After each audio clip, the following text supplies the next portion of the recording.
Okay, so we're back again. Hopefully, you haven't blocked my podcast after that last episode. I was talking about the engagement conundrum and the importance of really checking in with our own assumptions when it comes to our ideas and our constructions of what constitutes good engagement in our work. So if you haven't checked it out and this is your first time checking in, like please check out that first episode because this will make a lot more sense.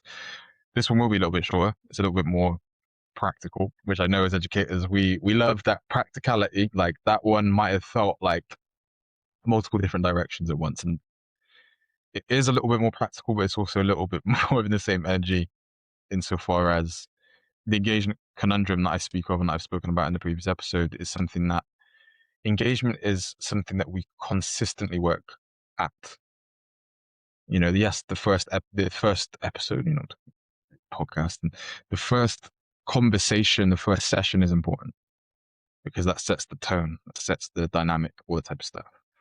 But I think what's really important, the thing that we miss about engagement specifically, in my opinion, is that engagement is consistently worked at.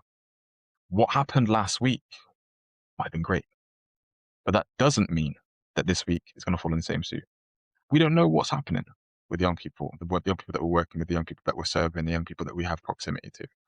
And so for me, one of the things that I'm really keen and clear about is in my deliveries, I'm giving you so much of some of the stuff that I do, and I do it because I'm passionate about this area and I'm passionate about the things that I feel are often missed, right? But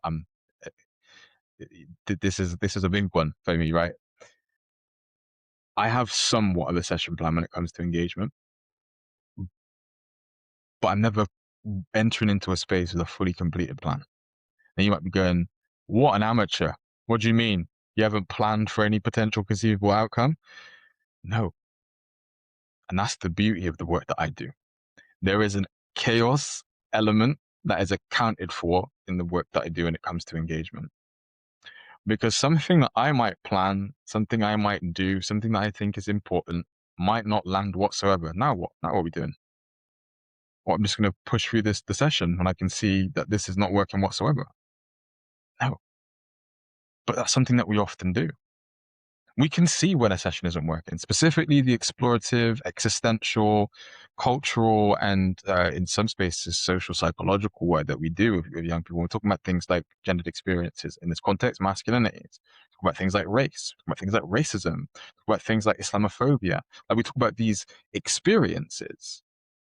We often follow the session plan, even if we can see that this engagement isn't working. So there's an element of chaos that I account for in the session. What if this isn't engaging? I spoke about it a little bit in the last episode. I've talked about it in other contexts as well, but I want to retell the story because I think it's really important in terms of where I'm going with this episode. So when I first started doing this work 6 years ago, the time of recording, and specifically the series work, right? There was a session that I'd planned, and I write about this a little bit in the book as well. But there was a session that I had planned a series of sessions around masculinity, masculinity mental health, masculinity relationships, masculinity and community, masculinity and identity, all this type of stuff, right? There's a session on masculinity and body image because that's what some of the data was talking about. That's something that young people really impacted and influenced by, right? And so that was built into my session plans. And every time we got to this masculinity and body image session, what was really good engagement and reflectiveness and participation, just every single time, just something's off in this session. It's not right. The same engagement wasn't there. Something's missing. And every single time, whether it is in a different school, different year group, different place, it just wasn't hitting how I thought it was going to hit. And so one day I asked the question, like, is this working for you right now? Are you following? Are you tracking? Yeah, we're tracking.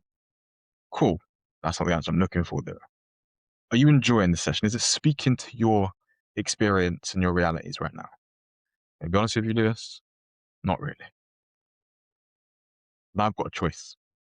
Do I go down the route of, well, that's what the data says, and so you're going to have to, listen, boys, you're going to have to just saddle up and just push through this. It's going to be done soon, and we'll move on to the fun stuff next week. Or do I go, okay, so what would be better the remainder of time that we've got in this space? What would be better for you? What would work best? I went with that option. I'm not going to force any young person, young masculinity, to sit for a session that doesn't speak to their reality, because not only is that a waste of their time, Not only is it a waste of my time, it's not creating and cultivating what I seek as a practitioner or as a facilitator to produce in spaces. I want to get to the truth of the young people that we're experiencing, that we're working with, that we're building from their experiences. When I say experiencing young people, I'm talking about experiencing what makes them them. I'm not speaking about something that gives me an indication to that, and that's waste of time. So what I did, the chaos element, was all right, cool, spew. Talk to me about what you think, is particularly important that I'm missing, that I'm not addressing, or that we haven't addressed so far. There were lots. Not from a position of Lewis, you missed this, but as young people, I feel like people think this about us. Or as young people, I think we're constantly as a year group experiencing this. And as young men, this makes us feel. We were talking about real things, not just about the abstract of, as a man, I feel this. No. Like, I would much rather in this space, Lewis, talk about my experience of racism and our experiences of racism. I feel like in this context of school, we're actually experiencing a lot more racism than people want to talk about. Okay, let's talk about that. Let's attune to that. Let's make space for that. That's why you don't want to talk about body image, because you're navigating racism. Throw the body image in the trash. Let's talk about it. What's happening? What's going on? What do you need from me in this space? There's an element of chaos because there's an element of unpredictability.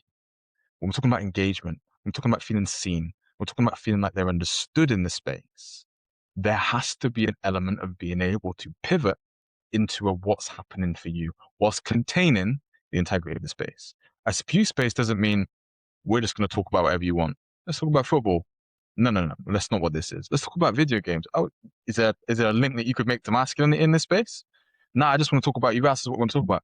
No. That doesn't mean a free pass for you to talk about whatever you want to talk about for the remainder of the session. I see a lot of practitioners when they feel uncomfortable with how a session's going and the engagement isn't working, what they do is they pivot and go, let's just talk about something you enjoy, just to get you back on board. That's not what we're doing here. Not only is that disingenuous, in my opinion, it's also evidencing that in any way, shape, or form, in some context, you can be manipulated into talking about what other people want to talk about in the space, and you will change the parameters just to suit comfortability. That's what I'm trying to say in that space. You'll change your parameters to talk about things that, are engaging us to make space more comfortable. We're not necessarily looking for comfort in the space. We're looking for engagement. So we're not going to be talking about, okay, let's talk about football, let's talk about video games, talk about sport, etc. Let's talk about masculinity, but what am I missing in this context? And one of the things that I found particularly interesting about employing this style of delivery with that specific session was that not only were you getting some of the most rich reflections from the young people in the space, they were given elements of themselves that they might not have surfaced or talked about in any other context.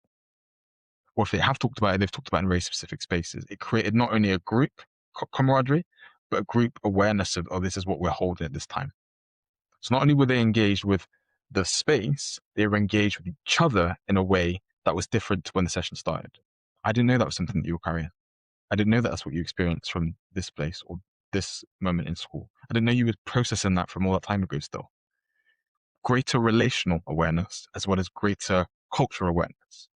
Because sometimes, as I've mentioned, racism might come up. Other times it might be other aspects of, I feel like we're treated like this as boys in this point in space. Sometimes you might want to critique and challenge that because there might be some internalized sexism, misogyny that comes with that projection. We get treated for this, but what about when girls treat like this? Well, let's explore that. What about that feels unfair to you? Have you considered it from this perspective? Are you considering it from this lens as well? These types of conversations create space for engagement in the source that you're wanting to explore, in the subject area that you're wanting to explore. There has to be an element of chaos planned, just in case the session that you want to deliver and facilitate might not go to plan. For me now, I operate with a little bit more chaos because I'm at a position now where I can go into a space in a room with young people and just say, so what do you want to talk about? And still have a framework in place to be able to keep the conversation on the main thing, in this context, masculinity, that enables them to surface and explore and reflect on who they are in the space whilst keeping the main thing the main thing. But for yourselves that are maybe wanting to plan a series of work or a space that's, masculinity facing or masculinity adjacent, you might need a little bit of structure. But the way you create that fail-safe for engagement is creating a little bit of room for that chaos. Chaos isn't a bad thing. Mess isn't a bad thing. What those components do is they communicate that you've planned for the unexpected. Because this conversation around masculinity right now at the cultural level, it's pretty fluid, pretty multi-directional, pretty unexpected at times, pretty, constantly changing and evolving. Your sessions have to mirror the wider cultural zeitgeist that we're experiencing, in my opinion. As a result of that, having that flexibility and that ability to pivot and shift direction whilst keeping the main thing, is a way that you create room for engagement. So something to think about and reflect on. How can you plan that into your session? Is it a 15-minute, we're going to talk about this at the end of the session, things that are on your mind in the space? Or is it something you're going to plan at the beginning? Is it you're going to try and create a session where there's a boundaried reflection of what's coming up for you right now? What does that look like? Because if you're struggling with engagement, perhaps it isn't the assumptions that you're making, i.e. in the previous episode. Perhaps it's just what you're bringing into the table, the assumptions less about your own ideas of what these young people need to talk about. Maybe they do want to talk about these subject areas, but maybe not in the way that you frameworked it in the session. Maybe the tasks themselves feel a little bit dysregulated. Maybe the approach itself feels a little bit rigid. And as a result of that, you might need to change and pivot in that session, in that space. Are you prepared to do that? Is that something that you're accounting for in this space? Is it something that you're reflecting on as your own practice emerges and evolves?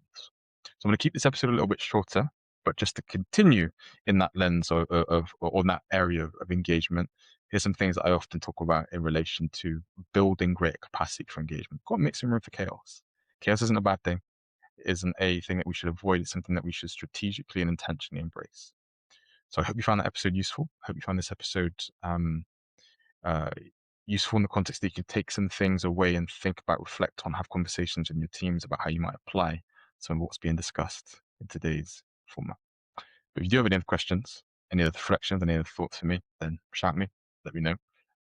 Anything that you want me to talk about specifically, if you want me to explore specifically, more than happy to do so, as long as it's keeping the main thing, masculinities, in this context. I know these last episodes have been educationally focused, but that's just where I feel like a lot of my energy and a lot of my reflections are at this point in time, and where I've got the most to give at this point in time.